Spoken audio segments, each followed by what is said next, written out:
Good evening.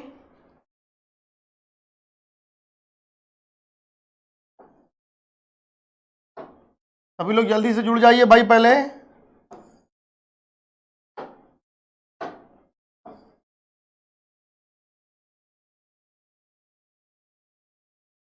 एक तो बच्चा हमको बोतल का पानी रखवा दो बस, के बाद जाओ। सभी लोग आ गए भाई जल्दी से।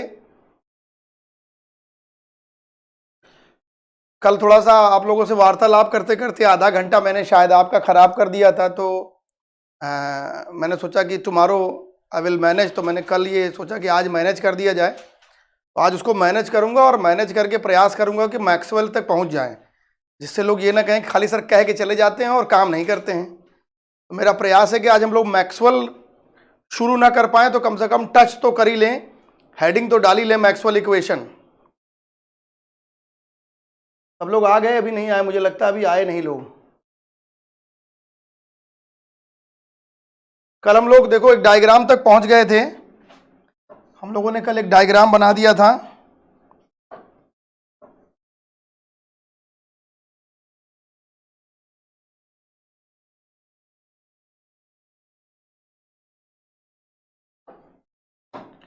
यहाँ पे हमने कहा था कि I1 करंट फ्लो कर रही है, यहाँ पे I2 करंट फ्लो कर रही है। इसके बीच में एक म्यूचुअल कपलिंग का बिहेवियर काम कर रहा था। यहाँ पे मैग्नेटिक फ्लक्स φ21 आ रहा था, यहाँ मैग्नेटिक फ्लक्स φ12 आ रहा था। ऐसे बिहेवियर काम कर रहा है। ये कॉइल फर्स्ट है, ये कॉइल सेकंड है। ये सब मैंने बता दिया था। लास्ट लाइन मैंने क्या लिखाई थी प्लीज ये मुझे बता दीजिए बस। अगर सब मैंने बता दिया था तो मेरे ख्याल से लास्ट लाइन मुझे कहां से लिखाना, यहीं से लिखाना है। Now from the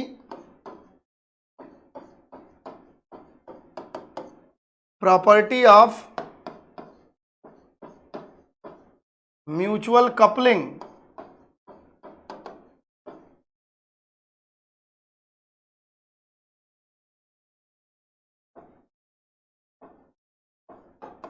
due to the flow of current I1 in coil first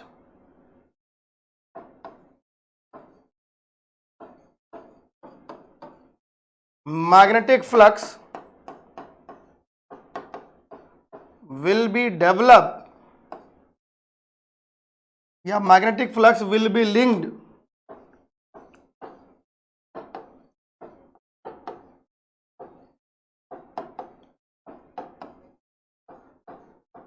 in the coil second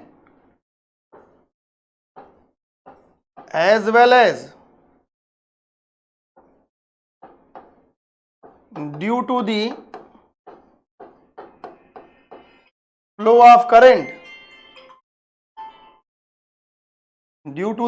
of current I2 in the coil second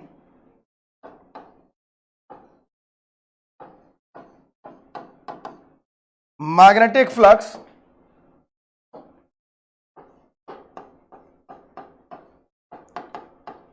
will be linked या डेवलप कर देना in the coil first.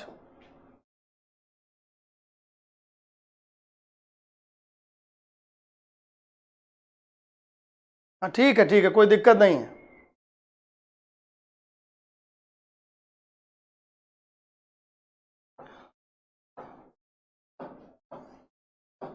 And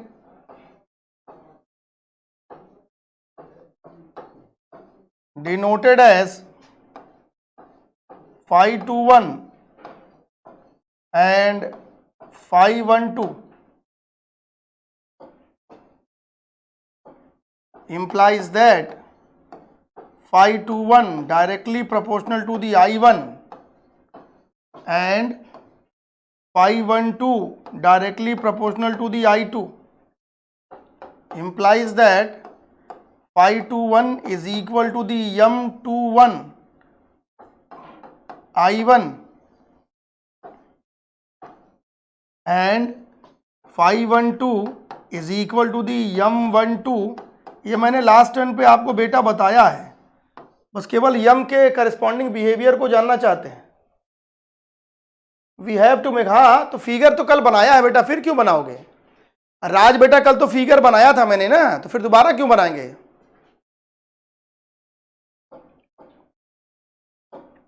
where m21 and m12 are proportionality constant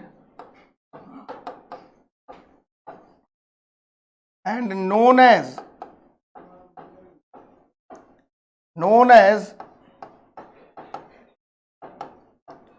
coefficient of mutual induction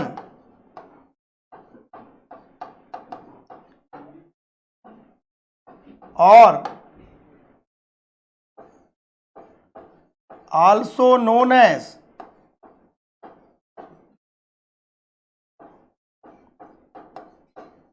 mutual inductance.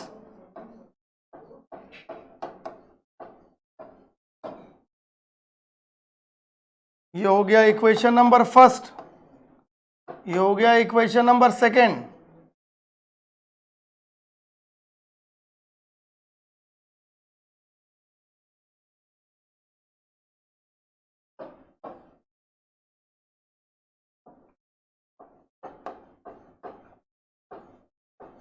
From equation first and second, m21 is equal to the phi21 upon I1। Equation number third,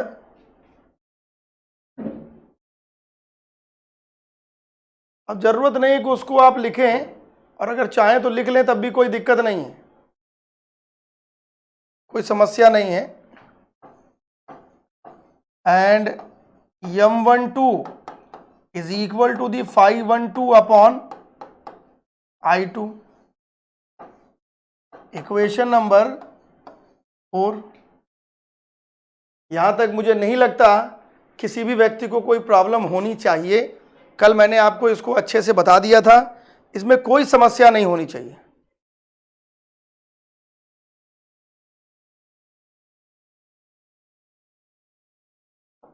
फिर क्या मान लें, if n1 small n1 and n2 be the number of turn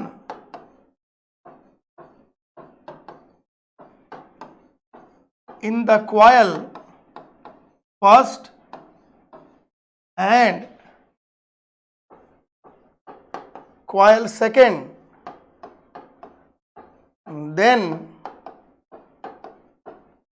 total number of turns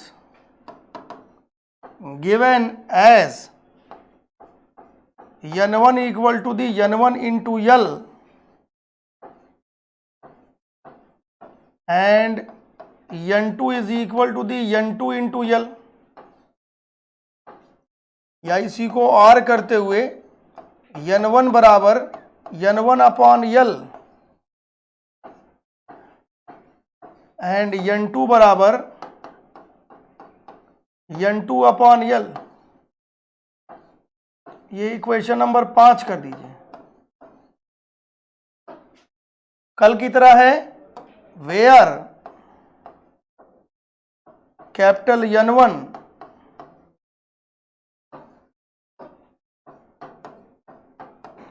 total number of turns in coil first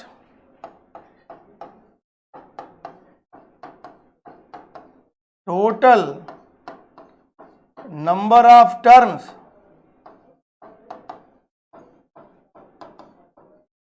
in coil second, और L क्या हो गया,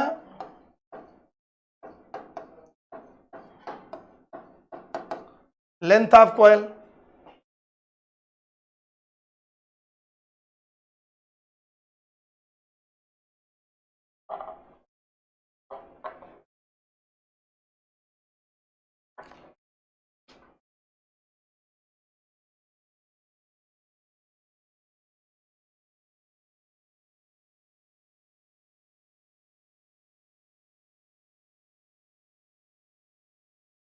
light down कर दे रहे हैं भाई, एकदम आराम से लिखिए, कोई समस्या नहीं है। थोड़ा सा बड़ा टॉपिक है, इसके बाद मैग्नेटिक एनर्जी डेंसिटी है, और आज मैं चाह रहा हूं कि वहां तक हम लोग ख़त्म कर ले जाएं। नहीं ख़त्म करेंगे तो आप भी हमसे कहेंगे कि सर रोज़ रोज़ कहते हैं और पहुंच नहीं पा रहे हैं। वो तो मैं आपको धीरे धीरे कहता, अभी कुछ बहुत ज़्यादा नहीं है, थोड़ा सा, थोड़ा, जिससे आप घबराइए नहीं। कल ज़्यादा मोटिवेशन हो गया, पता लगा समय ख़राब हो जाए, बाद में आप कहिए कि देखो सर ने हमारा समय ख़राब कर दिया, वो अच्छी बात नहीं है।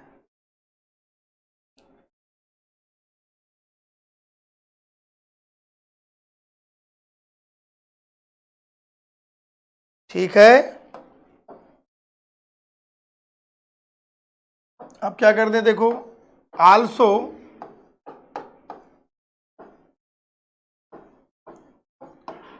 Magnetic flux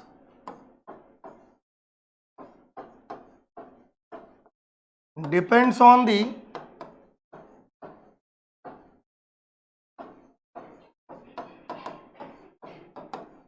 magnetic field as well as area of coil, implies that phi is equal to the B into A.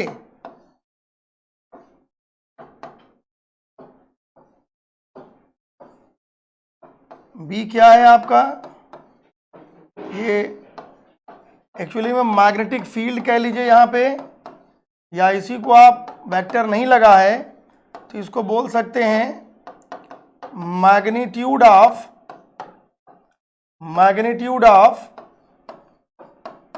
Magnetic field,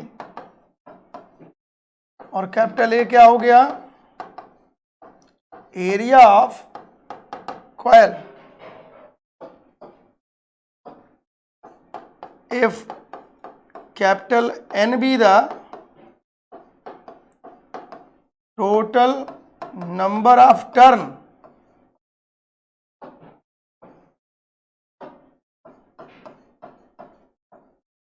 तो ये फाई क्या हो जाएगा, phi equal to N B. ये जनरल अभी निकाल रहा, अभी ना तो कॉइल फर्स्ट के लिए है ना कॉइल सेकंड के लिए, जनरल है।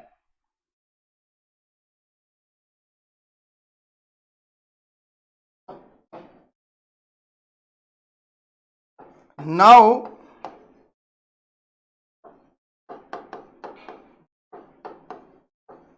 with the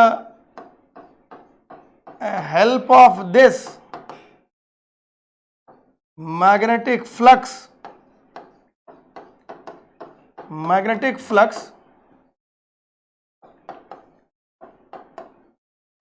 in the coil second given as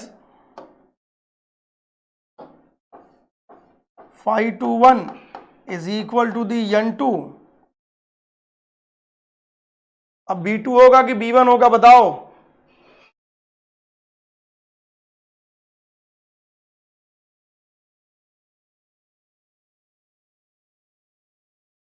B1 into ए होगा ना कि B2 होगा बताओ।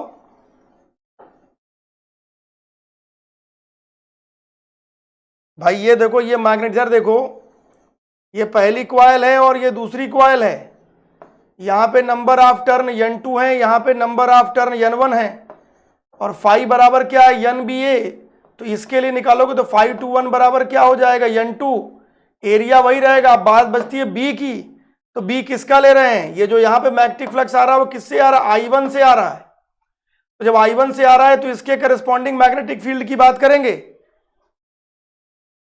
जब I1 से आ रहा है ना, ये फाई 21 किस पे डिपेंड कर रहा है, फाई 21 डिपेंड, फाई किस पे डिपेंड करता है, करंट पे। फाई किस पे डिपेंड कर रहा है, I पे। और B किससे आ रहा है, I से। मैग्नेटिक फील्ड कहां आती है, मैग्नेटिक फील्ड कहां आती है, करंट के माध्यम से, तो करंट फ्लो कहां कर रहा है? पहले वाले में। तो मैग्नेटिक फील्ड किसकी काम करेगी? पहले वाले की। समझ बुझ लीजिए, कोई समस्या हो तो पूछ लीजिए भाई, कोई दिक्कत नहीं है। And φ12 is equal to the n1 B2 into a. Magnetic flux जिसका काम कर रहा है उसकी बात कर रहा हूं मैं।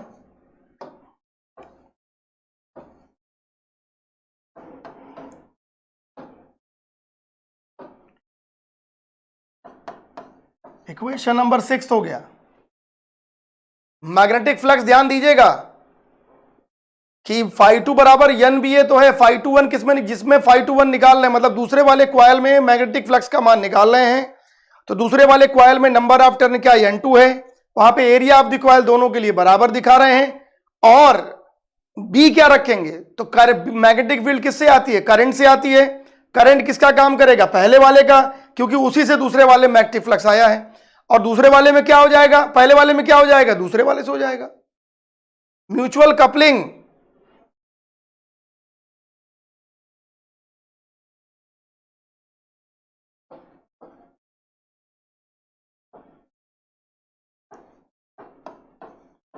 Also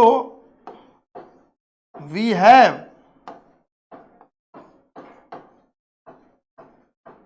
expression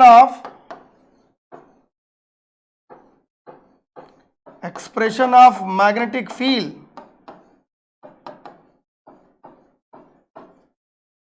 in case of coil or solenoid given as B बराबर म्यू नॉट NI।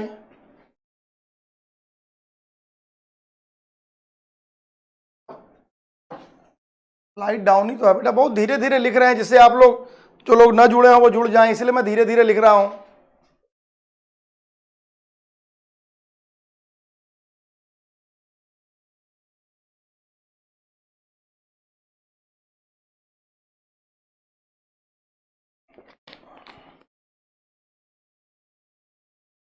देखिए, थोड़ा सा मैं समय निकाल के एक्स्ट्रा इसलिए पढ़ा रहा हूं, जिससे कि जब हम पढ़ाएं तो कोई चीज हमको शॉर्ट करके ना पढ़ानी पड़े। अरे अब समय कम है, जल्दी जल्दी बढ़ाना, ऐसा नहीं कर, इसीलिए मैं समय निकाल के पढ़ाता रहता हूं। आप भी समय निकाल के पढ़ते रहा करिए। और दोपहर में आप जरूर चेक कर लिया, अब तो जरूर चेक कर लिया करिए 3 बजे से क्लास है कि नहीं है। वैसे भी आप अब दिन में खाना खा के सोते रहेंगे तो गड़बड़ है।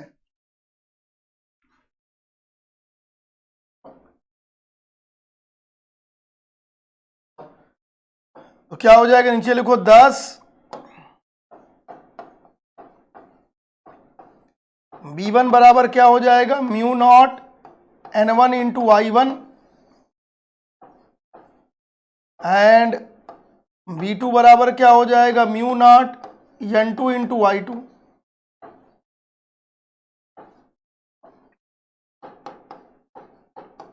हो जाए कि नहीं हो जाएगा देख लीजिए।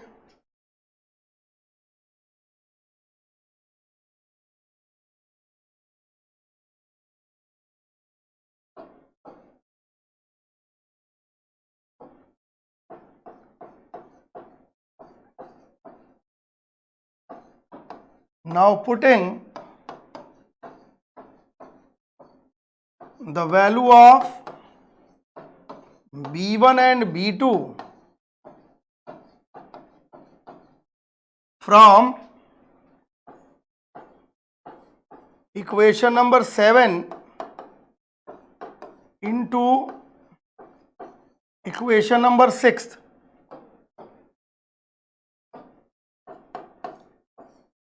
φ21 is equal to the N2 mu naught N1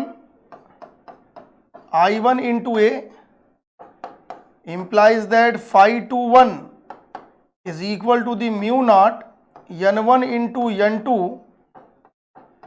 I1 into A, या इसी को और लिखेंगे तो φ21 is equal to the mu naught N1 into N2 into A into I1,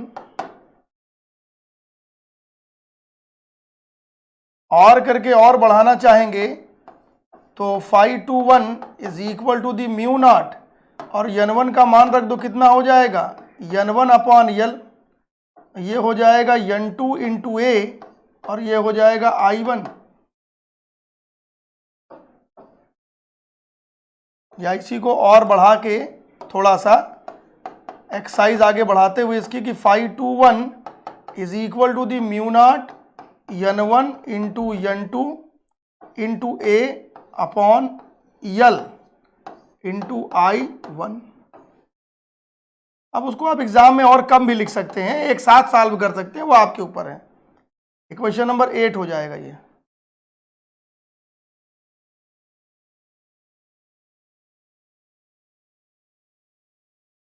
अरे भाई मेरी क्लास दोनों शो हो रही होगी यार, मेरी क्लास शाम को भी शो हो रही है, अभी भी शो हो रही है। मैं दोनों बार क्लास लूंगा, अभी भी क्लास लूंगा, बाद में भी क्लास लूंगा, उसमें क्या दिक्कत है? 2 बार क्लास ले लूंगा, कोई समस्या है क्या? वहां पे 3 बजे भी क्लास हो रही होगी, और मैंने 3:15 बजे का मैसेज किया है, आप देखिए ना, मैंने 1:15 बजे की 1:30 बजे करीब मैंने मैसेज किया, जब मैंने देखा कोई क्लास आज नहीं है। भाई एक्चुअली में अरुण सर का कहना यह था कि 3rd ईयर में उनका कोर्स खत्म हो गया, 2nd ईयर में 5-7 लेक्चर जो बचा होगा। केमिस्ट्री वाले सर का यह था कि उनका भी 3rd ईयर में लगभग खत्म हो गया, 2nd ईयर में उनका चंद्रभान जी का बाकी, ये कह रहे हैं। तो मैंने कहा फिर आप लोग ऐसा करिए, दोनों लोग आज रेस्ट कर लीजिए, फिर हमको 2 घंटा पढ़ा लेने दीजिए, ठीक है? तो उसमें कोई दिक्कत नहीं है, अभी संडे वनडे तक तमाम क्लास चल के, क्योंकि हमें धीरे धीरे कोर्स समाप्त करवाना लोगों से है, कोई उसको रखना थोड़ी नहीं है। और क्या हो जाएगा, 512 कितना हो जाएगा, n1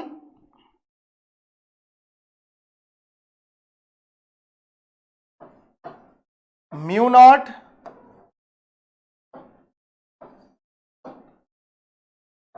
n2 इंटू कितना हो जाएगा I2 इंटू ए, ये कितना हो जाएगा 512 is equal to the mu naught n2 into n1 capital A into I1। इसी को सॉल्व कर देंगे और करके, तो 512 is equal to the mu naught, और इसको रख देंगे क्या यहाँ पे n2 अपॉन यल, और ये हो जाएगा n1 इंटू ए I1 हो जाएगा। यहाँ पे रख दीजिएगा n1 बराबर n1 अपॉन यल, और यहाँ रख दीजिएगा n2 बराबर n2 अपॉन यल। सॉल्व करने पे क्या हो जाएगा, सॉल्व करने पे हो जाएगा 512 is equal to the mu naught n1 into n2 into A upon L into I2।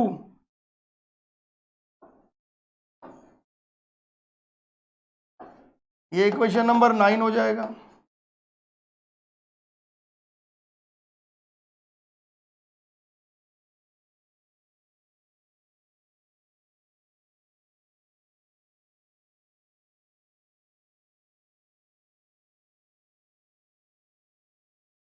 हमारी स्टेमिना पे शक कर रहे हैं,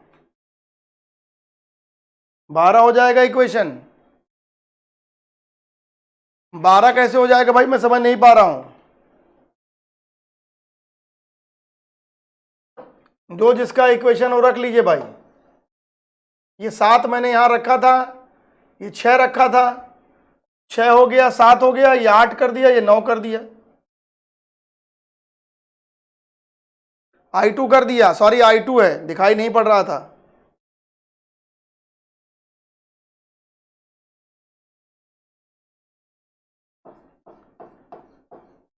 नाउ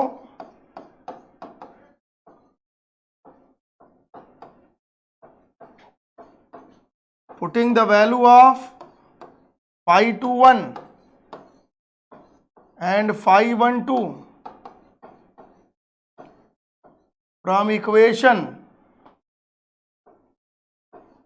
8 and 9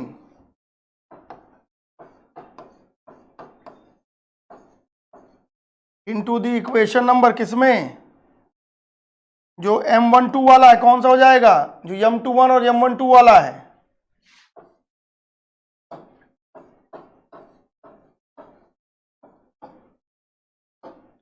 इक्वेशन नंबर बोलो। ये वाला था m21 is equal to 5 to 1 upon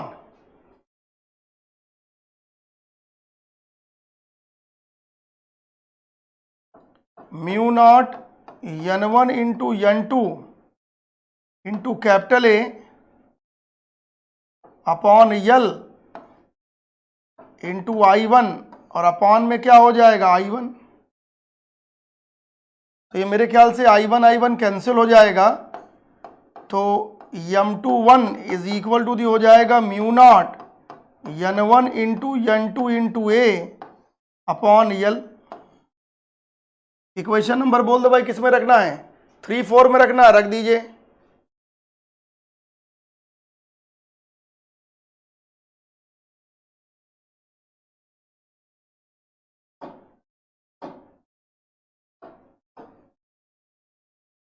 और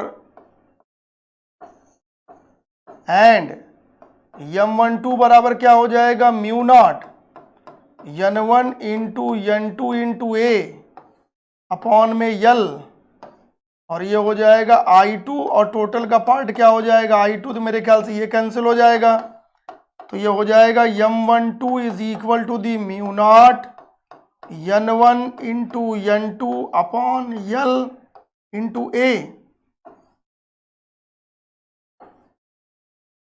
ये इक्वेशन नंबर कौन सा हो जाएगा? 10th। और ये इक्वेशन नंबर क्या हो जाएगा? 11। यहाँ पे 3 हो जाएगा और यहाँ 4 हो जाएगा, जैसा आप लोग बता रहे हैं।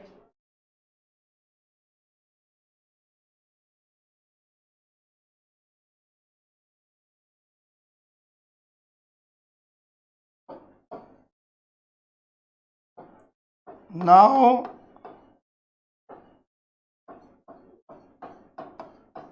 Multiply equation number 10th and 11 we have, दोनों को मल्टीप्लाई कर दो बेटा। m21 into m12 is equal to the mu naught n1 into n2 into A upon l mu naught n1 into n2 into A upon l. ये क्या हो जाएगा? Mu naught n1 square ए upon l mu naught n2 square ए upon l. कर दे रहे हैं बेटा, इसमें प्लीज करने की कोई जरूरत नहीं है यार। काहे प्लीज कह रहे हो? ये कर दिया, हमारा काम है, प्लीज क्यों कह रहे हो?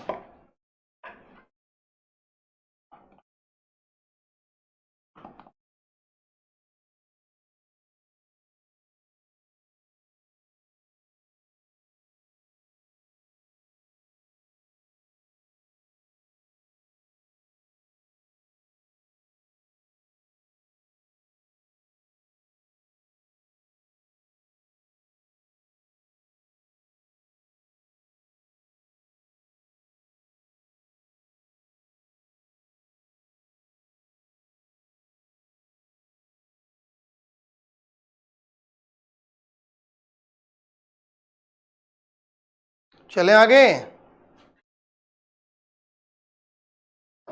अतुल चलें आगे बेटा, अंशिका चलें। कितना पेज हो गया भाई? काफी पेज हो गया, एक हेडिंग खत्म होने वाली है।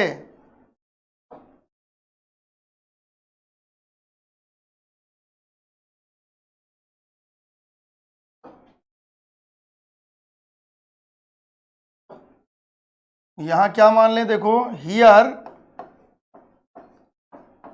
m21 is equal to the m12 is equal to the m for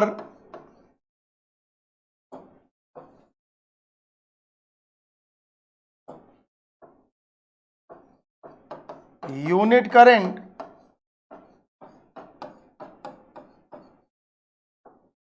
flow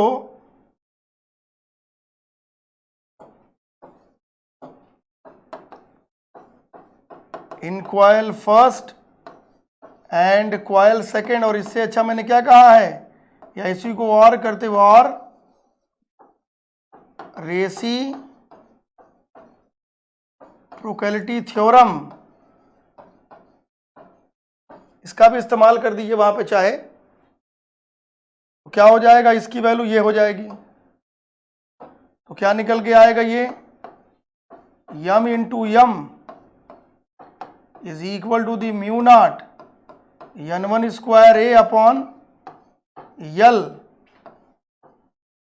और ये हो जाएगा mu naught n2 square A upon L, implies that m square is equal to the L1 into क्या हो जाएगा, L2,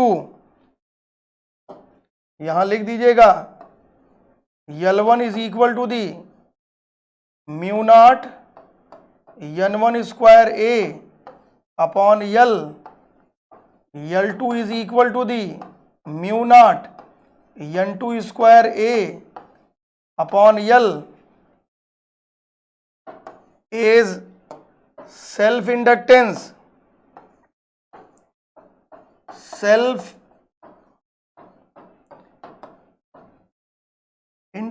of each coil, तो क्या हो जाएगा, ये m स्क्वायर बराबर L1 square L1 into L2 के रूप में, implies that m बराबर square root of L1 into L2।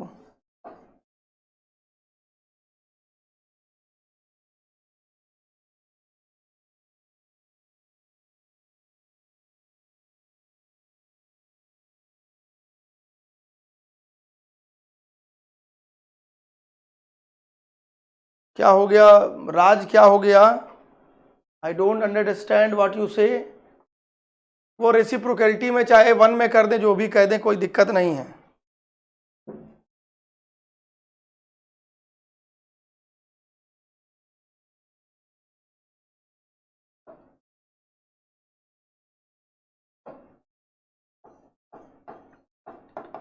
This shows that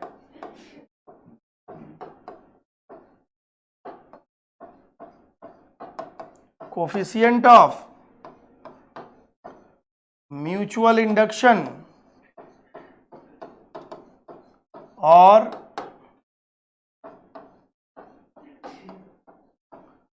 mutual inductance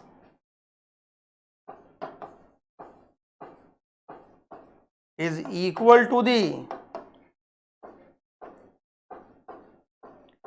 square root of product of self inductance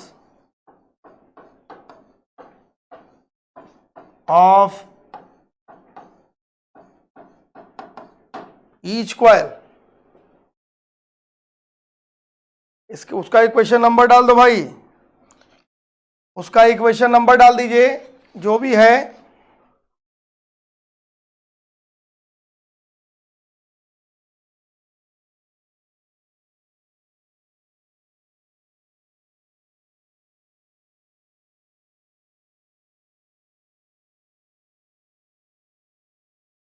equation number डाल दीजिए, और ये इंपॉर्टेंट है।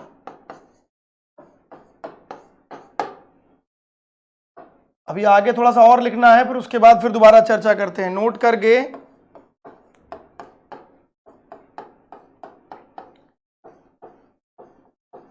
In case of pair of coil are very close to each other,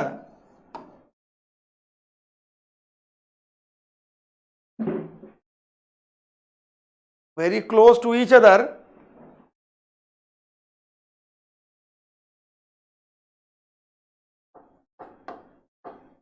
then there is a mutual coupling, या then there is mutual coupling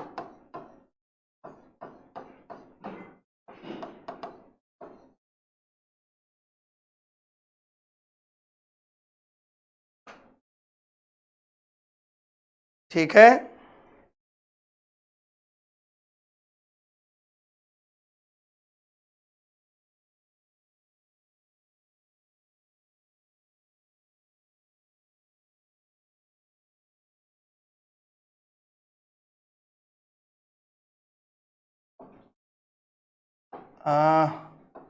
Due to which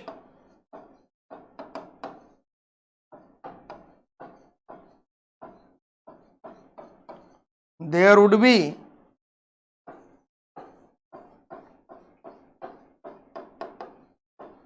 coupling coefficient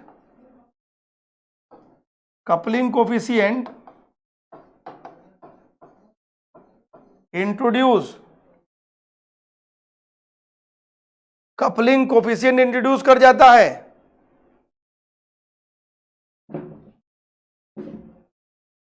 कह रहे हैं कि मैंने केस ऑफ, अगर कह रहे हैं दो कॉइल अगर बहुत पास पास हैं तो बहुत पास पास होने से उनके अंदर म्यूचुअल कपलिंग होती है, जिससे उनके अंदर एक कपलिंग कांस्टेंट इंट्रोड्यूस कर जाता है। Thus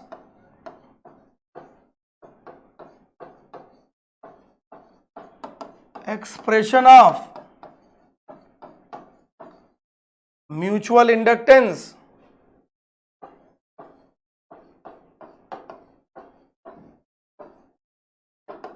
given as m is equal to the k। एक चीज यहां और लिख देना, introduce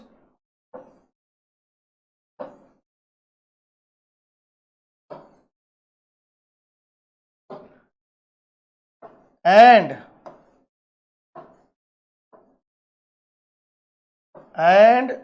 denoted as K, thus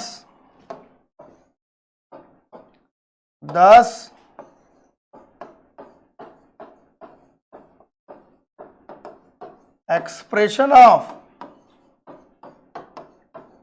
mutual inductance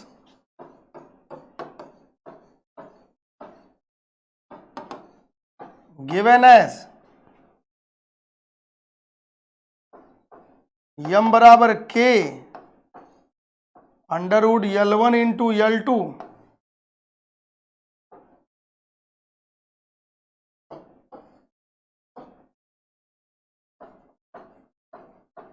where k is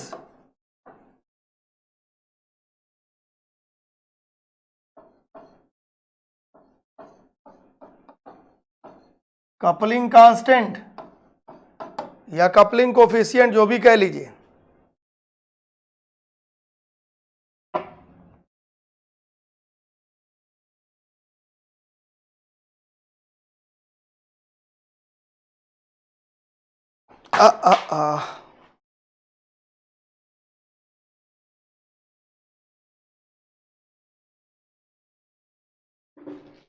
coupling constant, या मैंने कहा और करते हुए, और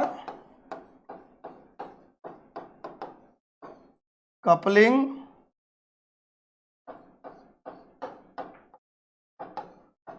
कोफिशिएंट, ठीक है।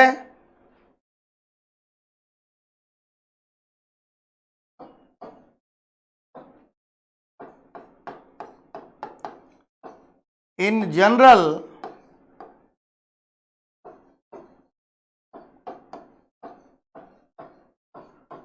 the value of this coupling coefficient k is less than equal to 1, ये जनरली माना जाता है, implies that m less than equal to under root L1 into L2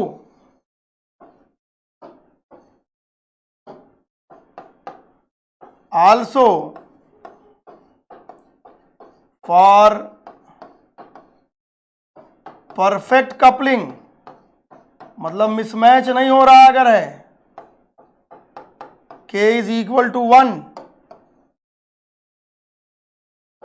इसका मतलब क्या हो गया, m is equal to the under root L1 into L2 हो गया। ये मैंने आपको ट्रांसफार्मर में भी पढ़ाया है। अब इसको पूरा पढ़ लीजिए, जो भी नहीं आ रहा है पूछिए,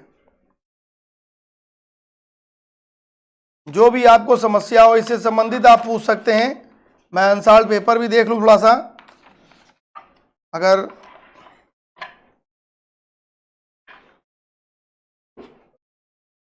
यार ये लोग कोई आदमी क्लास नहीं ले रहा था, मतलब उनकी जो है, अरुण सर दोपहर में मैसेज किए मुझे,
क्लियर है भाई? कुछ पूछना उछना हो बताइए।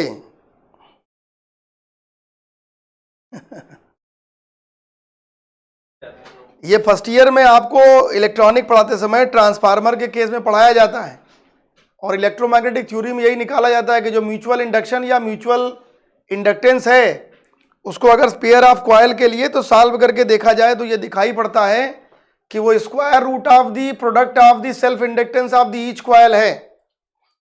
और ये विगत वर्षों में एग्जामिनेशन का बड़ा अच्छा क्वेश्चन रहा है। अब वो पुराने 1-1.5 सालों की बात नहीं बता रहा हूँ, उसमें तो अभी एग्जाम ही नहीं हुआ, और अगर होगा तो देखा जाएगा क्या आएगा क्या नहीं आएगा।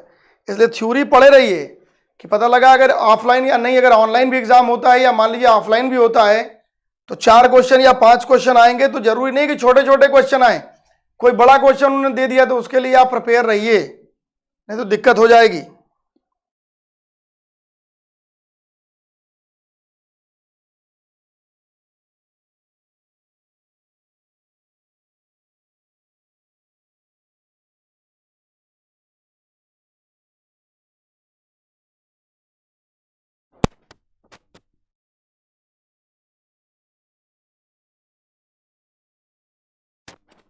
आगे चले भाई,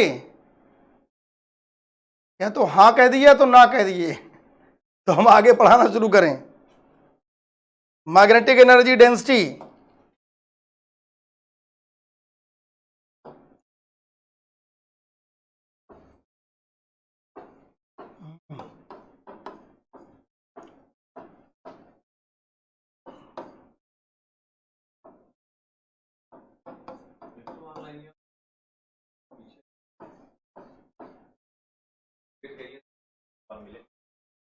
हाँ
चलिए इसी का टॉपिक है, ये लास्ट टॉपिक है इसका, ये इसका लास्ट टॉपिक है। और अगर ये 1 घंटे में खत्म हो जाएगा, 1 आवर में खत्म हो जाएगा, तो ये आप मान के चलिए कि हम लोग शाम को 6 बजे वाली क्लास में मैक्सवेल पे चले जाएंगे।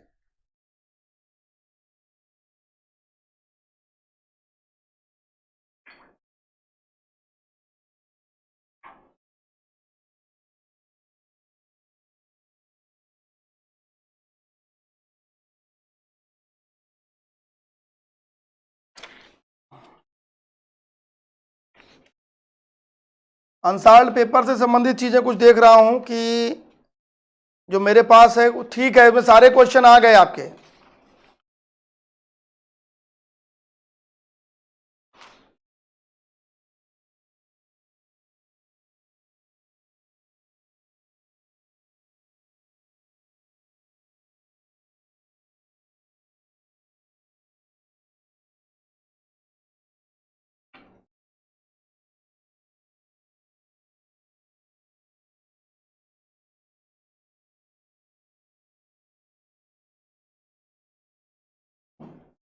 रुक जाओ, एक क्वेश्चन में देखो मैग्नेटिक एनर्जी डेंसिटी नहीं, इसमें 2 पार्ट में दिया हुआ है।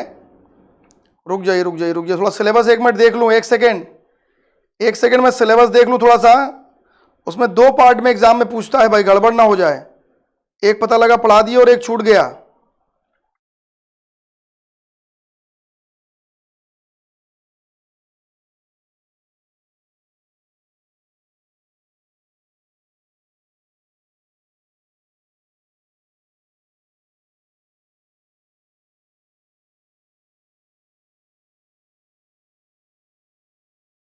क्योंकि 2 पार्ट में आता है वो। हाँ नहीं, गड़बड़ हो जाएगा यार, पता लगा एक छूट गया तो पता लगा वही आ गया तो बड़ी समस्या हो जाएगी, फजीयत है।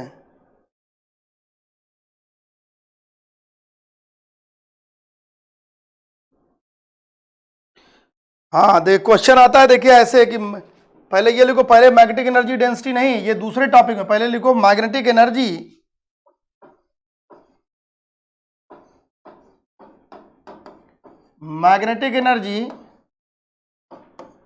In case of inductive coil.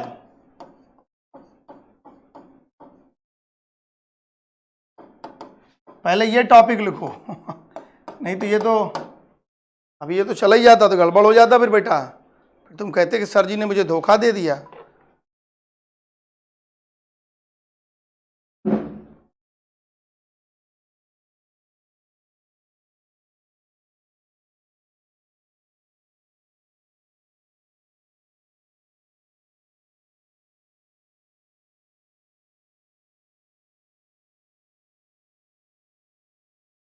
Magnetic energy पहले निकालना है, फिर मैग्नेटिक एनर्जी निकल जाएगा तब मैग्नेटिक एनर्जी डेंसिटी की बात करेंगे। उसको डायरेक्ट भी दिखाते हैं प्रूफ करने को।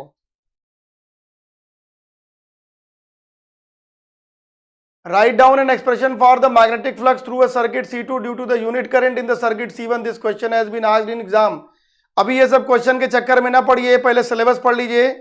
अगर इन सब क्वेश्चन चक्कर में पहले जाएंगे तो गड़बड़ कर देंगे आप, क्योंकि वो जो क्वेश्चन पूछा है वो एकदम 4 आने का क्वेश्चन पूछा है। 4 आना भी नहीं, 1 पैसे का। वो 1 पैसे का क्वेश्चन है। वो बीच का आपने क्वेश्चन एक उठा लिया है राज, वो क्वेश्चन कई पार्ट में है और वो क्वेश्चन भी आपको मैं दिखा दूंगा कैसे किया जाता है, आप चिंता ना करिए।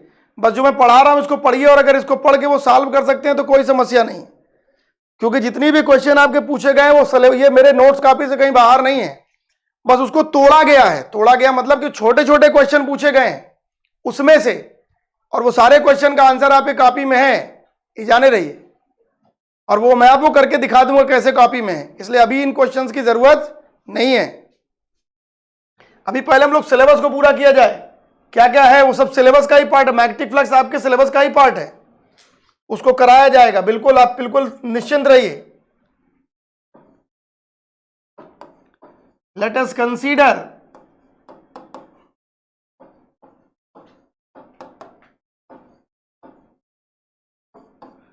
C1 C2 नहीं समझ रहे हो क्या हो रहा है? C1 C2 का मतलब जैसे मान लीजिए एक सर्किट आपकी ये हो गई C1 और एक सर्किट आपकी हो गई C2। मेरी बात समझो, तुम समझ नहीं, ये देखो, अगर इसको हमने पोटेंशियल दिया और इसको हमने पोटेंशियल दिया, ये पोटेंशियल दिया V1, ये पोटेंशियल दिया V2, ये I1 आ गया और ये I2 आ गया, ये सर्किट C1 हो गई, ये सर्किट C2 हो गई। देख लो, write down an expression for the magnetic flux through a circuit C2 due to unit current in the circuit C1। अगर इसमें यूनिट करंट फ्लो हो रही I1 तो मैग्नेटिक फ्लक्स यहां होगा सर्किट C2 में φ21 directly proportional to the I1। φ21 is equal to the क्या हो जाएगा, M21 I1। कह रहा है यूनिट करंट फ्लो कर रही है तो φ21 किसके बराबर हो जाएगा, M21 की। बताओ आया कि नहीं आया? देखो मैंने कहा बता दूं, नहीं कहो कि सर ने पूछा मैंने, सर ने बताया नहीं। Write down an expression for the magnetic flux through a circuit C2 due to the unit current in the circuit C1। दो क्वाइल से आपने दो सर्किट बना लिया, मान लीजिए इसमें I1 करंट जा रही है, इसमें I2 करंट जा रही है। तो कह रहा है कि C1 सर्किट में जो करंट जा रही है, कह रहा है कि C1 सर्किट में जो करंट जा रही है उसके कारण C2 सर्किट में मैग्नेटिक फ्लक्स क्या होगा। तो C1 में करंट I1 जा रही है, C2 में क्या होगा, φ21 directly proportional to the I1। यदि यूनिट करंट है I1 बराबर 1 एम्पियर तो φ2 बराबर क्या हो जाएगा, M21 के। इसका मतलब क्या हो गया, the magnetic flux develop in the circuit C2, the magnetic flux develop in the circuit C2 is equal to the mutual induction या कोफिशिएंट ऑफ म्यूचुअल इंडक्शन या mutual inductance when unit current flowing in the circuit C1। बस ये बताना है। राज बेटा बताओ समझ में आया कि नहीं? सबको समझ में आया? अगर क्वेश्चन पूछे कैसे लगाएंगे, बस यही कह रहा है वो, केवल कंसेप्ट याद रखेंगे सब समझ में आ जाएगा। बोलो भाई चले गए कहीं क्या तुम लोग?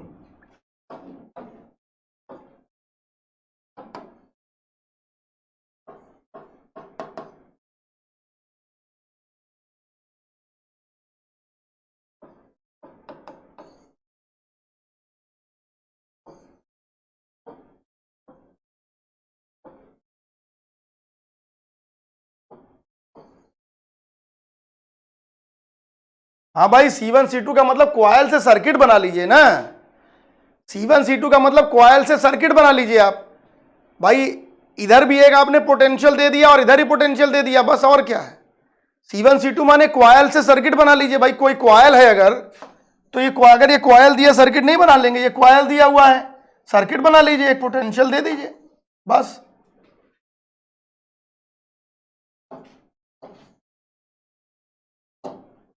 इसीलिए मैंने कहा कि जो मैंने पढ़ाया है उसमें सब है, बस केवल आपको ध्यान देना है। Let us consider a inductive coil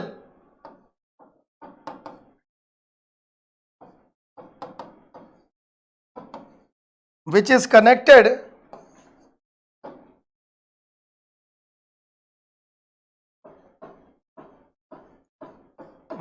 connected with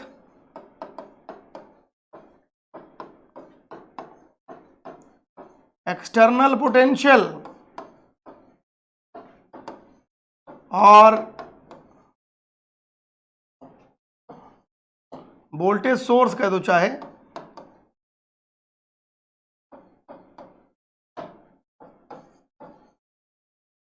due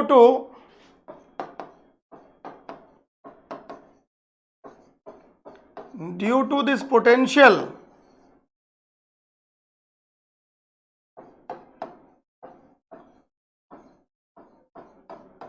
there would be the flow of current I1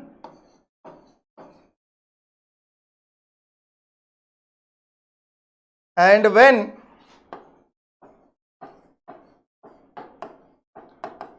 this current vary with time.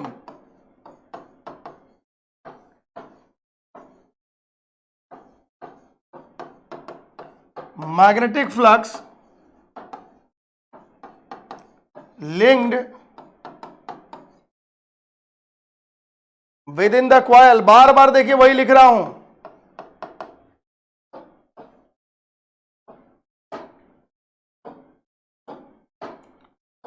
Implies that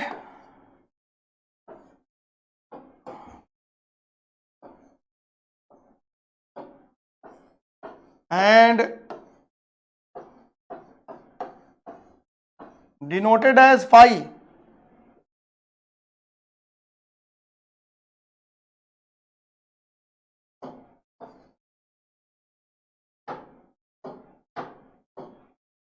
This magnetic flux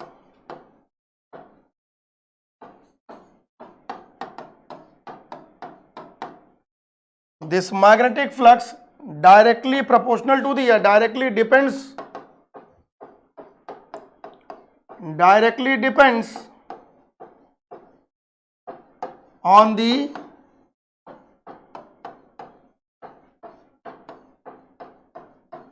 flow of current. Phi directly proportional to the I implies that phi is equal to the Li.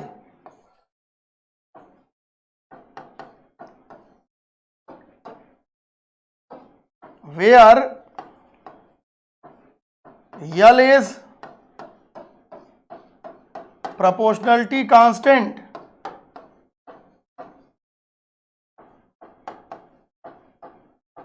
and known as coefficient of self-induction or self-inductance.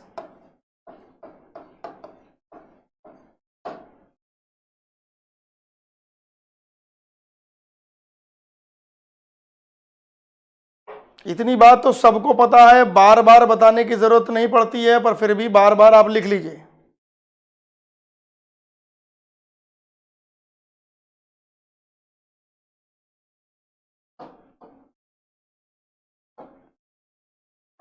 Now when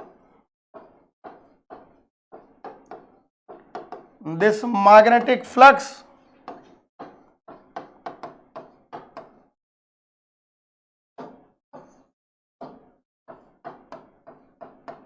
vary with time, then EMF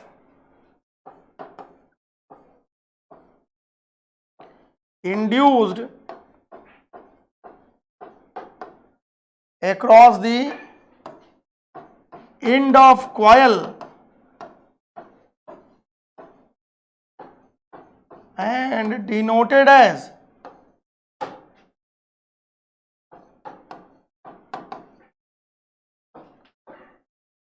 this EMF expressed as negative time rate of change of magnetic flux. बार बार लिख लिए तो जरूरत है बेटा, लिखोगे तभी काम चलेगा. और ये बार बार इसलिए भी लिखा जाता है जिससे याद हो जाए. ये भी है करत करत अभ्यास जड़मन तो सुजान, मैंने बार बार आपसे कहा.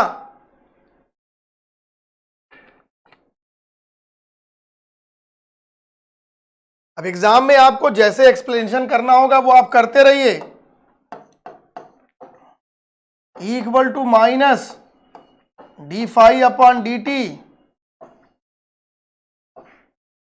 Equation number second.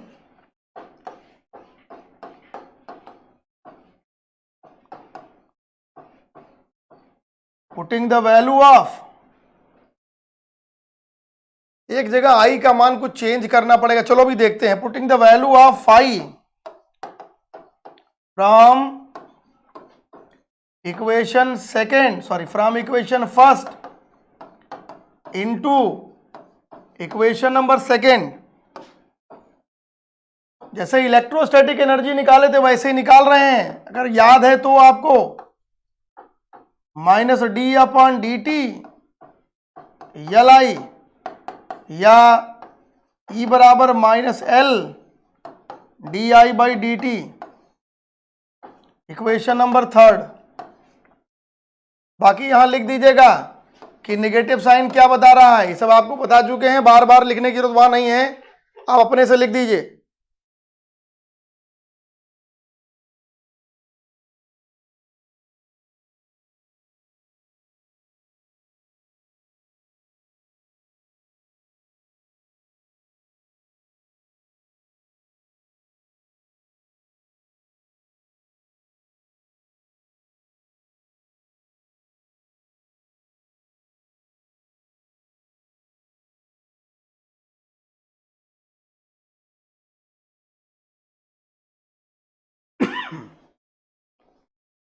यहां तक कोई दिक्कत नहीं है। अब देखो यहां से turning point, now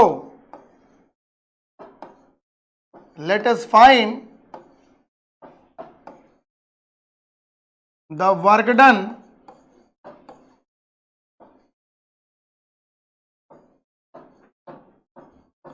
bringing the charge dq।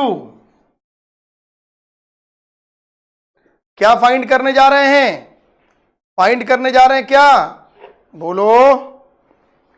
हम लोग फाइंड करने जा रहे हैं amount of work done bringing the charge dq against EMF induced, against EMF induced या इंड्यूस्ड ईएमएफ, जो भी कह लीजिए।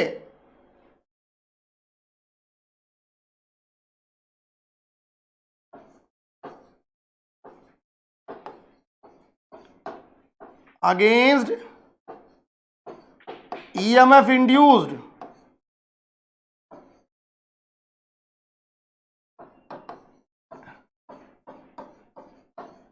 इन ए क्लोज्ड सर्किट। तो क्या हो जाएगा देखो, डी डब्ल्यू बराबर माइनस ई इंटू क्या हो जाएगा डी क्यू। होगा कि नहीं होगा? अब ध्यान से देखिए, अब इस चीज को आप ध्यान से यहां समझिए तभी समझ में आएगा। देखिए कह रहे हैं कि इन सारी चीजों के बाद कह रहे हैं नाउ लेट अस, हम एक चार्ज ले रहे हैं, small amount of charge D Q ले रहे हैं, उसको ब्रिंग कर रहे हैं, उसको एक पॉइंट से दूसरे पॉइंट पे सर्किट पे ले जाने का प्रयास कर रहे हैं। तो कह रहे हैं now let us find out the amount of work done bringing the charge D Q against the EMF induced in A close circuit. तो कितना हो जाएगा?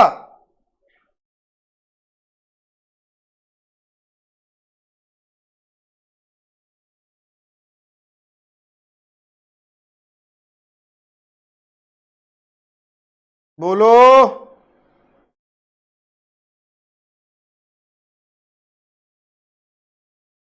ये लिख सकते हैं V इंटू डी क्यू, लिखते हो ना इलेक्ट्रोस्टैटिक एनर्जी में, क्या लिखते हो? V into d Q.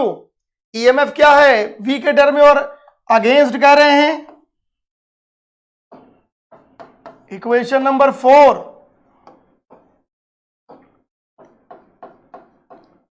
Now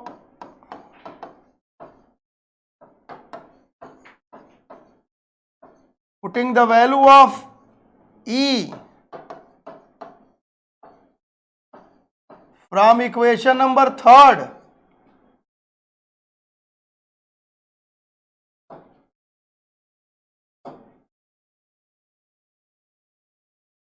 तो क्या हो जाएगा देखो, ये डी डब्ल्यू बराबर minus L d I upon D t into d q, या ये हो जाएगा d W is equal to L d I upon D t into क्या हो जाएगा डी क्यू। ये समझ में आया? कृपया कमेंट करिए, बिना कमेंट के मैं समझ नहीं पाऊंगा।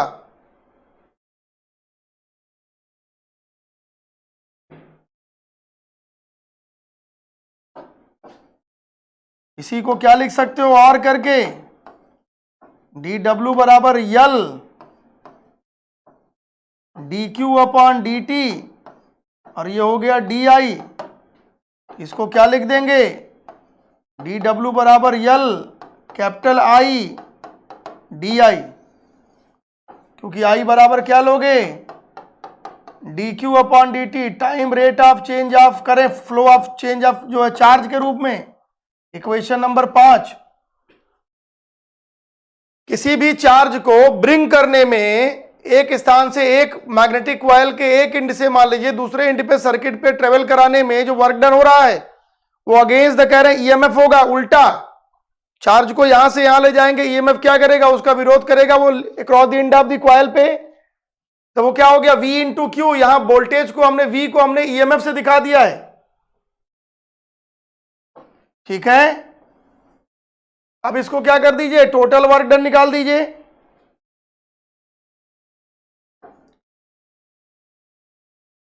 अब देखो यहां पे एक चीज आपको देखनी पड़ेगी, देखो यहां पे देखो एक चीज आपको देखनी पड़ेगी, हमने इसको स्मॉल आई देखो नहीं लिया। आप एक काम करो, थोड़ा सा आप एक बुद्धिमानी करो, देखो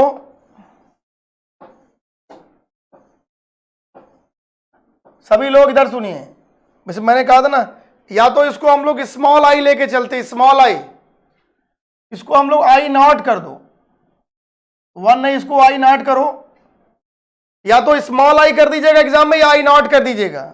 इसको आई नॉट कर दो सब जगह, जहां जहां आई है सब जगह आई नॉट कर दो बच्चा।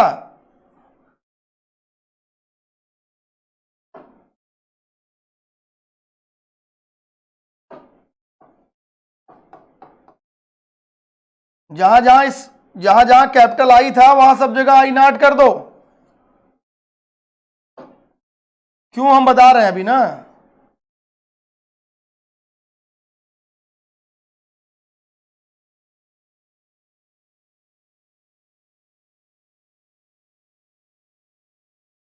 लेंजला से अपोज करेंगे, अपोज करने की तो है ही है यार, वो तो बात एक ही है ना, लेंजला का नियम तो काम कर ही रहा है। सबको आई नॉट कर दो, देखो क्यों, देखो क्या करेंगे, हेंस नेट वर्क डन। अब नेट वर्क डन के लिए आई की लिमिट रख दो, या टोटल वर्क डन जो भी कह लीजिए,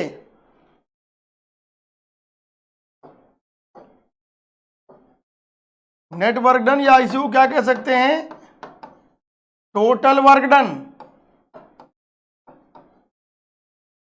ये क्या हो जाएगा, W बराबर इंटीग्रेशन ऑफ डी डब्ल्यू, और यहां पे क्या कर देंगे, देखो टेकिंग लिमिट कौन सी लोगे, आई के टर्म में, तो क्या हो जाएगा आई बराबर 0, ये हो जाएगा I naught is equal to 0 to I naught is equal to capital I तक। उसी को आप स्मॉल आई के टर्म भी लिख सकते थे, तो ये हो जाएगा I is equal to 0 to I is equal to the I naught is equal to the I के टर्म में।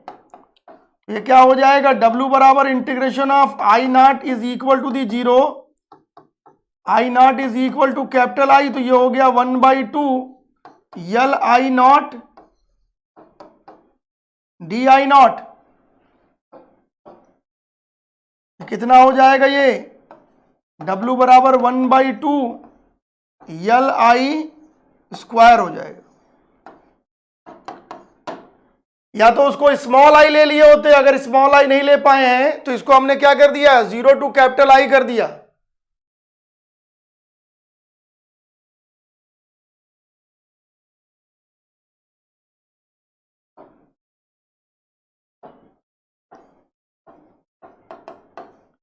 which is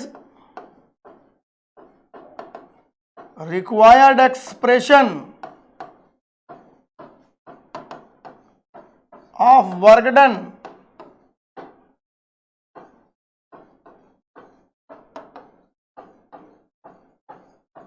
in case of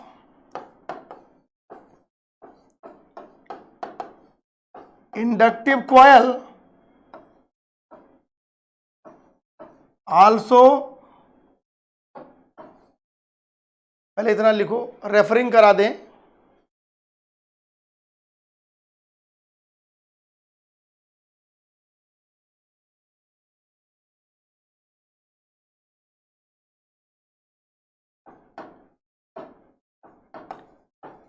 is also referred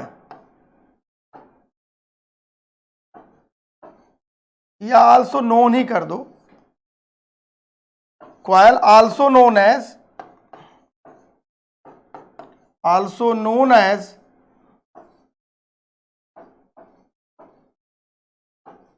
magnetic energy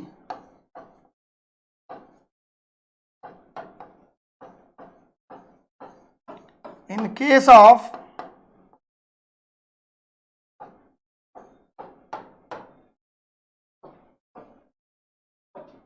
inductive coil.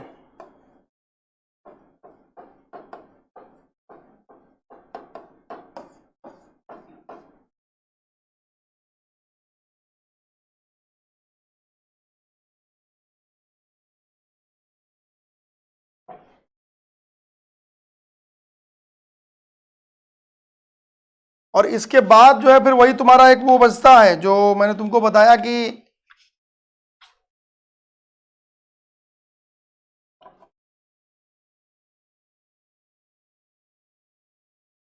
इसमें कोई समस्या हो बताइए।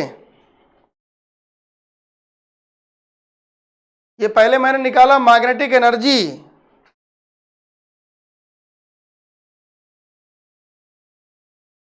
ये मैग्नेटिक एनर्जी निकाला मैंने, इसी को चाहे आप दिखा सकते हो या ऐसे स्टार बना के,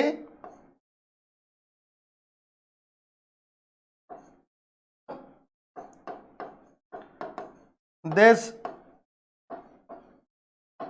amount of work done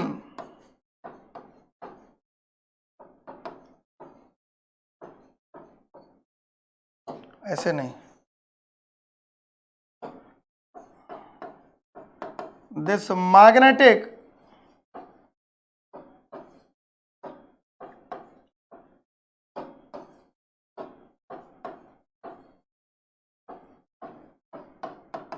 magnetic energy is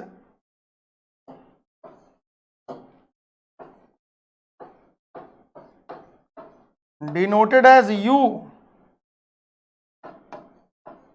इसको हम ऐसे भी लिख दें, U भी लिख सकते हैं, जो भी मन करे भाई।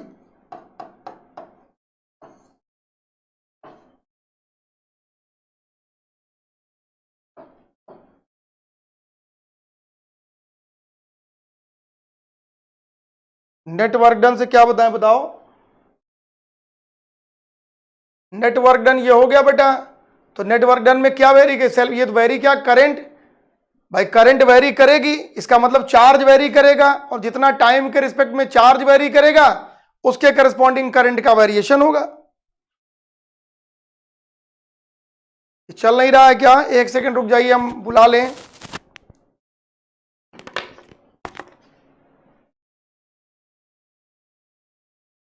एक सेकंड रुक जाइए, यहां से कुछ डिस्टर्ब हो गया है।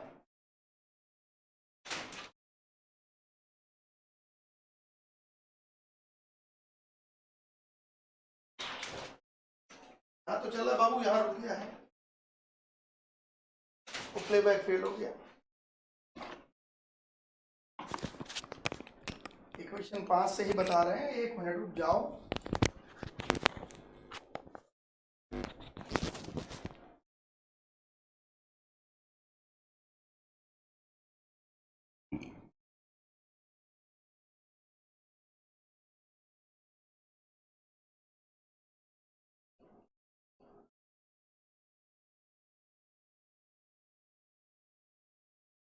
कमेंट नहीं आ रहा भाई।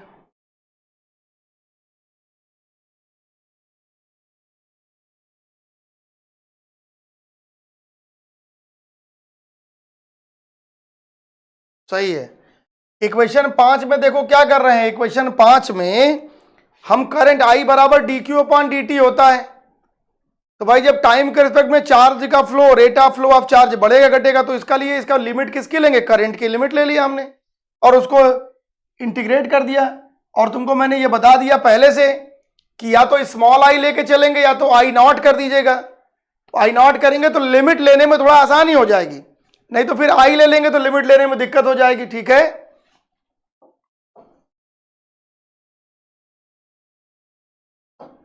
Next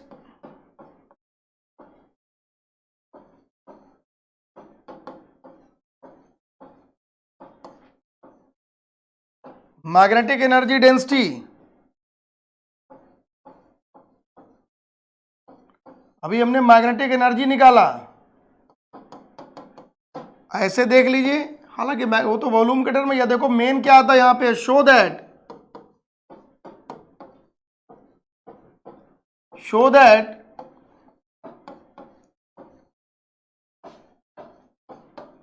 magnetic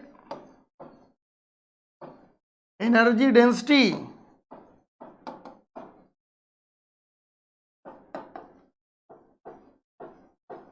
in case of inductive coil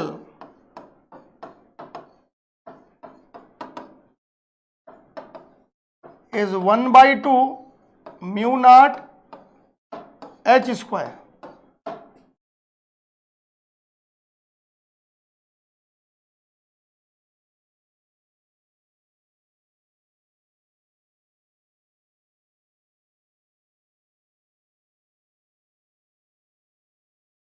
ये बड़ा इंपॉर्टेंट रहा है, बड़ा पूछता था पहले ये बिल्कुल उसी तरह से है जो आपने इलेक्ट्रिक एनर्जी डेंसिटी या इलेक्ट्रोस्टैटिक एनर्जी निकाला था और फिर आपने निकाला था इलेक्ट्रोस्टैटिक एनर्जी डेंसिटी निकाला था। एक बार आपने इलेक्ट्रोस्टैटिक एनर्जी निकाला था और एक बार आपने इलेक्ट्रोस्टैटिक एनर्जी डेंसिटी निकाला था, याद होगा अगर आपको तो।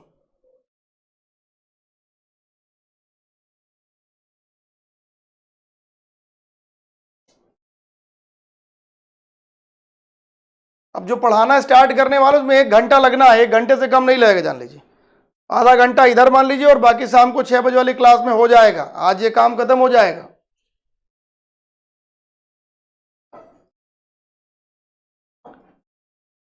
ठीक, ये प्रूफ करके दिखाना है। In case of inductive coil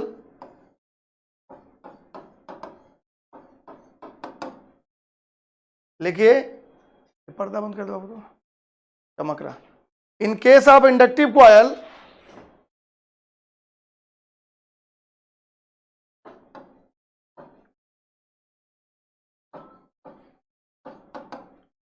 the magnetic energy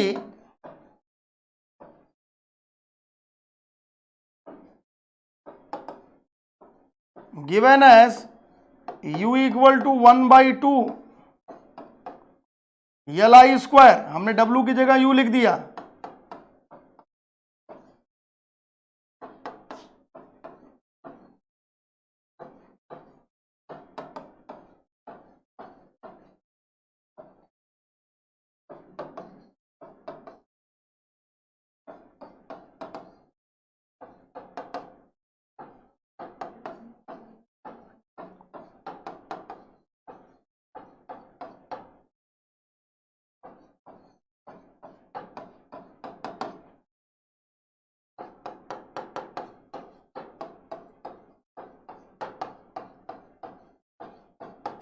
अभी ऊपर हमने W ना लिख के इसको U लिख दिया।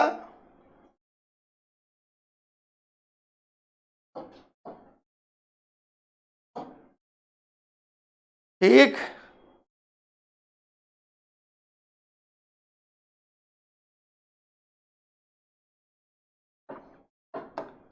also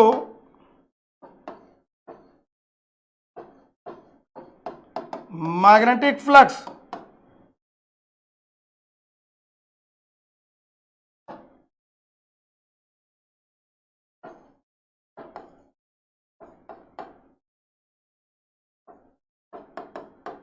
link within the coil phi is equal to the Li।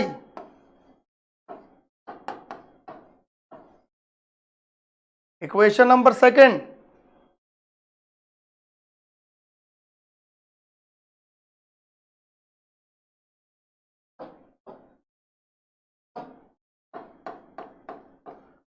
Now ध्यान से देखिए भैया, इसको थोड़ा सा लंबा है और बहुत ज्यादा नहीं लिख के लिखाना, थोड़ा सा शॉर्ट करते हुए। Now putting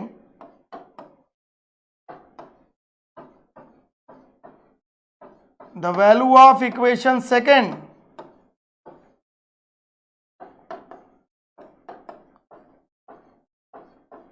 into equation number first, W बराबर 1/2, क्या लिखेंगे देखो पहले, L इंटू आई और I को बाहर कर दो, W बराबर 1/2 फाई इंटू आई। इक्वेशन नंबर थर्ड, एक एक स्टेप चलेंगे।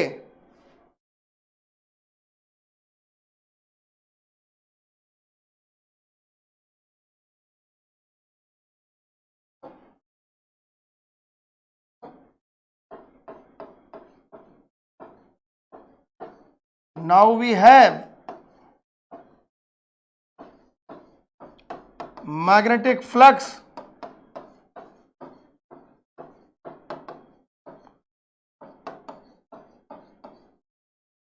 passing through the surface।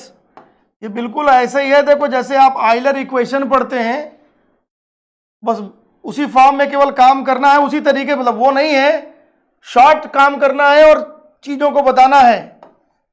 पाई बराबर क्या हो जाता है, surface integral B dot N cap D s, ये आप जानते हैं, सरफेस से अगर पास हो रहा है तो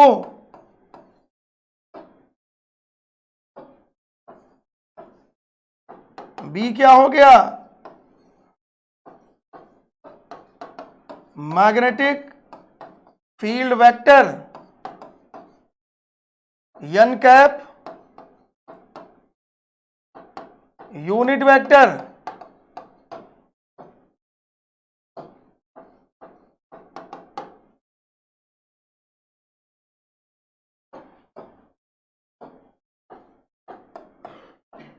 also magnetic field can be expressed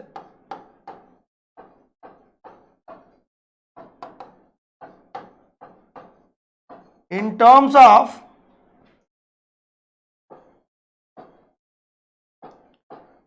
magnetic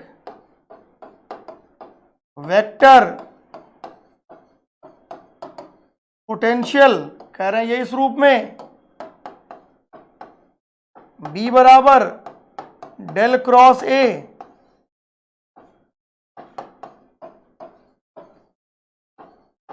क्या हो गया, मैग्नेटिक वेक्टर पोटेंशियल, और डेल क्या हो गया, डेल ऑपरेटर।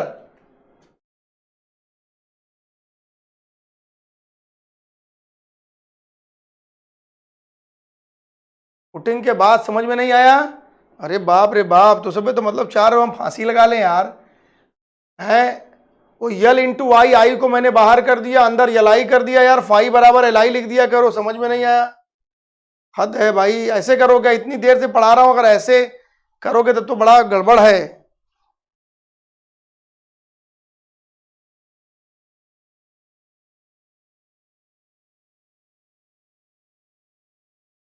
देखिए क्या क्या कर रहे हैं समझिए पहले, तो अपने आप एक एक लाइन समझिए, सब क्लियर है।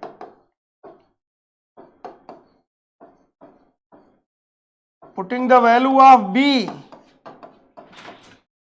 फ्रॉम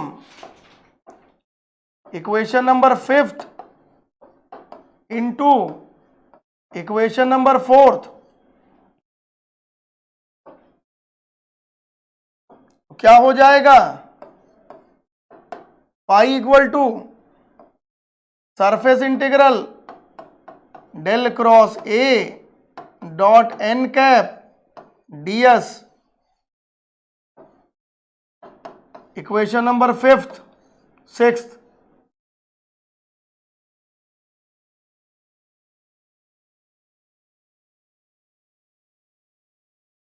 अब क्या कर दें, सब यहां लाइन इंटीग्रल में रहेगा। नाउ यूजिंग, ऐसे ही स्टोक्स थ्योरम में इक्वेशन ऑफ कंटिन्यूटी भी ऐसे ही डायरेक्ट वर्क करना शुरू है। Using Stokes theorem to change surface integral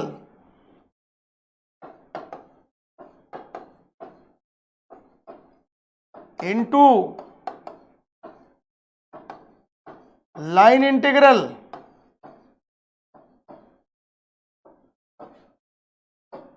क्या हो जाएगा, surface integral del cross A dot N cap D s is equal to the line integral A dot D L.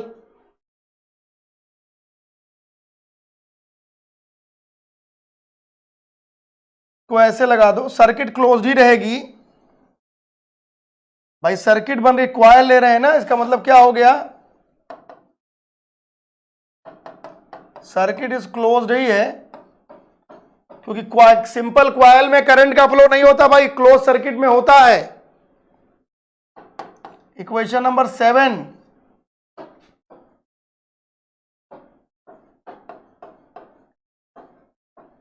From equation 6 and 7, phi बराबर line integral of A dot D L, equation number 8 हो गया। हमने phi निकाला, देखिए surface से कहां पे ले आए फाई, सब कुछ लाइन इंटीग्रल में काम करेगा, क्वायल है, सर्किट बन रही है, तो सर्किट क्लोज्ड होगी।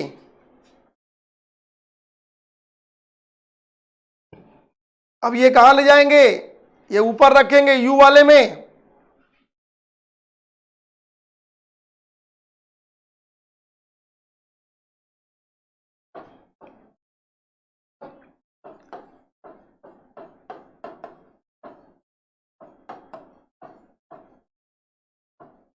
putting the value of phi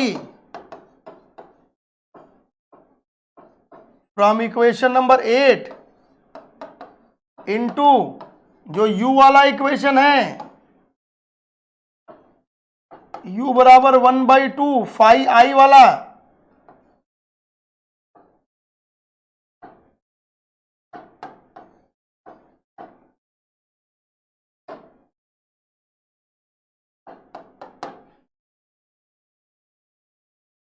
जो भी है बेटा, जो भी है,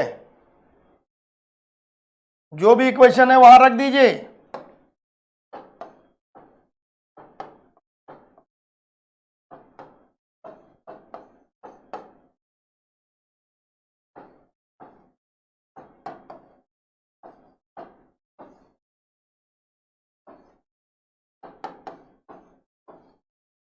ये आ जाएगा,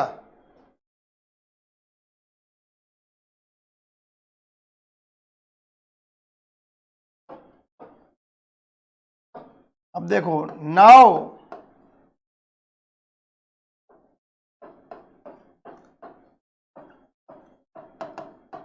expression of current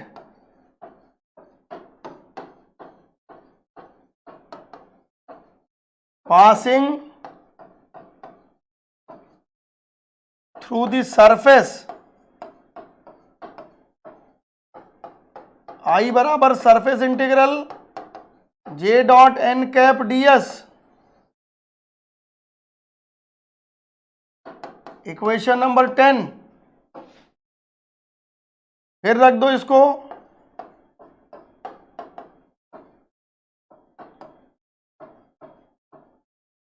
putting the value of I from equation number 10 into equation number 9, और जे क्या है, जे है करंट डेंसिटी वेक्टर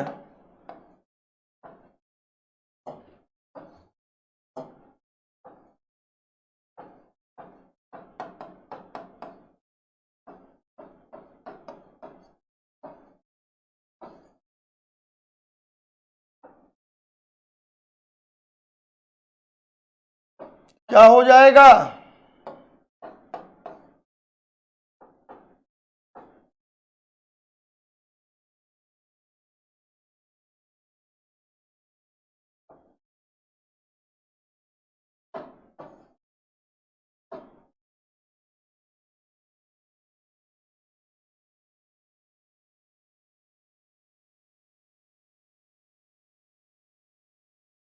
इसको मैंने एक बार आपको समझाने का प्रयास किया है दूसरे तरीके से, अगर आपको याद हो।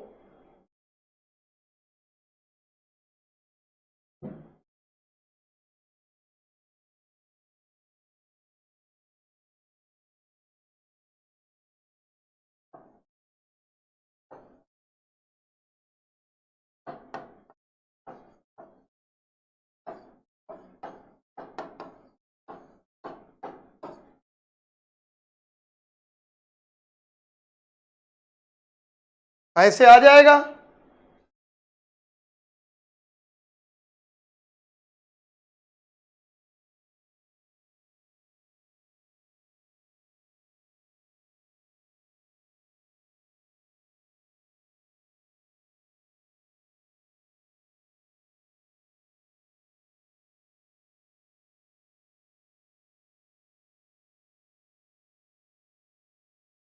यहां क्या हो जाएगा? देखो फिर वही चर्चा होगी।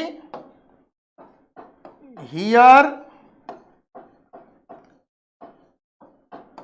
Current density vector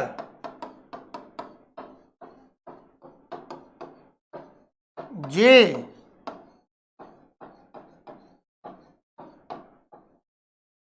and current carrying element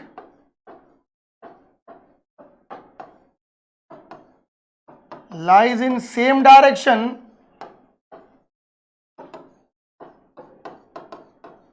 thus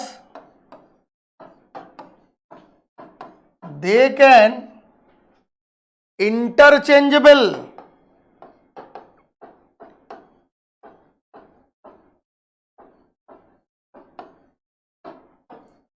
तो क्या हो जाएगा ये? इसका मतलब क्या हो जाएगा? इसका मतलब ये हो जाएगा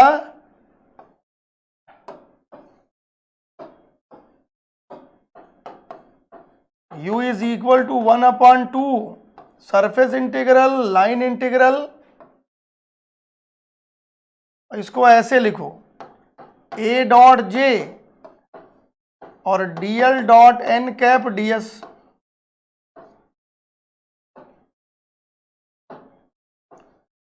इलेक्ट्रोस्टैटिक एनर्जी थोड़ा याद रखिए, बस सब सही हो जाएगा। पुराना वाला जो है सरफेस इंटीग्रल और ये लाइन इंटीग्रल मिलके क्या बनाएगा? Volume integral.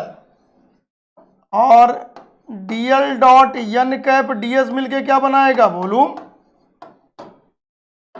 भाई समस्या सब जगह वही काम करेगी जो एक जगह है, क्योंकि सर्किट ही बन रही है, सर्किट ही बन रही है। तो क्या हो जाएगा ये?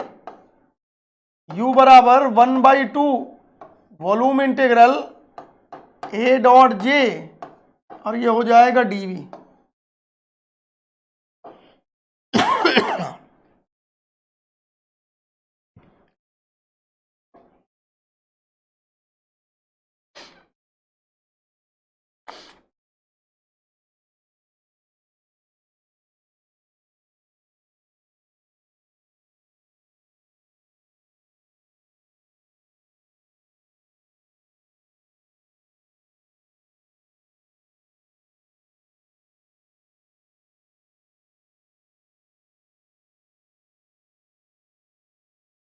इसको इक्वेशन नंबर डाल दो।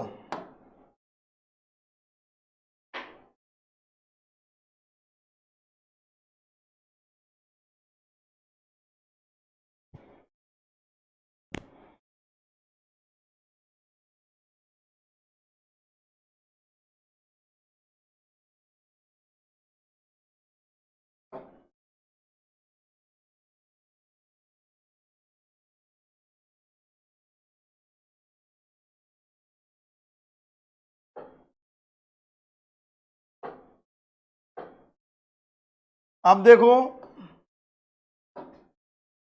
Now from differential form of Ampere law, del cross H is equal to J. इसको भी इक्वेशन नंबर डालो।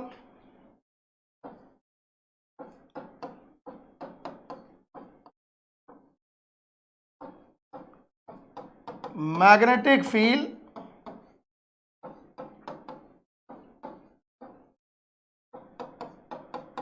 इंटेंसिटी वेक्टर, और ये इक्वेशन कौन सा बताइए, इसकी वैल्यू पुट कीजिए। Putting this into above equation number जो भी हो डालिए भाई, तो क्या हो जाएगा, u is equal to the 1/2 volume integral a dot del cross h dv। कुछ ऐसा आएगा बच्चा, कुछ ऐसा आएगा। ये कौन सा इक्वेशन नंबर हो जाएगा बताइए। ये 12 हो गया। अभी हम खुद ही देख लेते, नहीं गड़बड़ ना कर दे भाई, हम इक्वेशन खुद ही देख ले रहे हैं। 10 के बाद ये हो गया 11, और 11 के बाद हो गया 12, और 12 के बाद हो गया ये 13। देखो यहां तक आ गए भाई।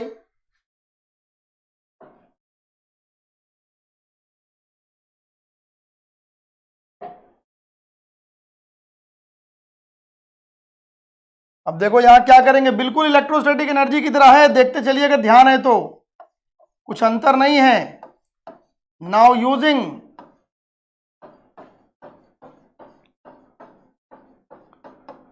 Property of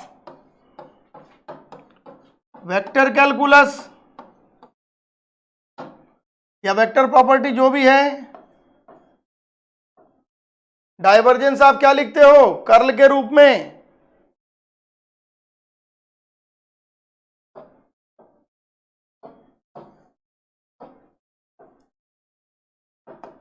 divergence of Yama cross यन, ये प्रॉपर्टी है। या इसको आप डेल में ही लिख दो ऐसे ही।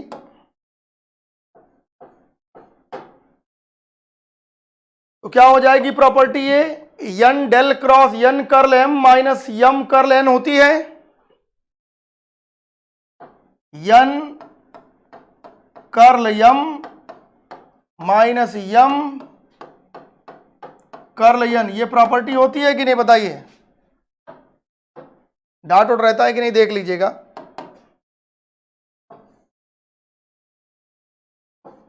ये वेक्टर प्रॉपर्टी है।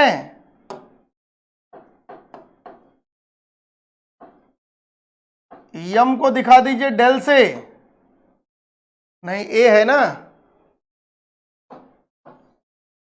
एक को कैपिटल एम से दिखा दीजिए, एक को कैपिटल एस से दिखा दीजिए। यम दिखा दीजिए, यम को हम कह रहे हैं कि यम को हम ए दिखा दे रहे हैं, और यन को जो है हम दिखा दे रहे हैं एच से। तो ये क्या हो जाएगा, del A cross H is equal to the H del cross A minus A del cross H. आपको यही निकालना है, आपको वही निकालना है ना। implies that A del cross H is equal to the H del cross A minus del A cross H।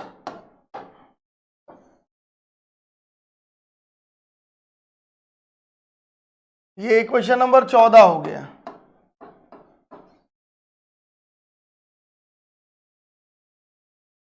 इसको यहीं तक नोट कर लीजिए बस। इसके बाद नेक्स्ट क्लास में इसको पूरा कर दिया जाएगा।